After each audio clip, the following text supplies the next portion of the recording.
تعالوا معانا نعمله بسكوت ببودرة البرتقال اللي احنا عملناها قبل كده.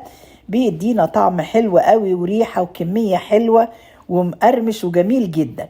ومعانا دلوقتي تلت كوباية سكر وربع كوباية سمنة، ممكن تقلبيهم بالمضرب اليدوي او الشوكة.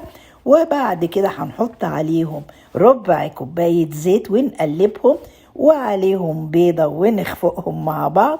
وبعد كده تلت كوباية لبن ومعلقة كبيرة من بودرة البرتقال ونقلبهم مع بعض، وربع كيلو دقيق وعليه معلقة صغيرة مليانة نشادر ومعلقة بيكنج باودر، ونقلبهم مع بعض بالمعلقة وبعد كده بالصوابع مش عجن.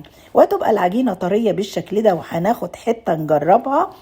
وهنخبزه على فرن 175 يعني 350 لمدة 10 دقايق. وشايفين الجمال؟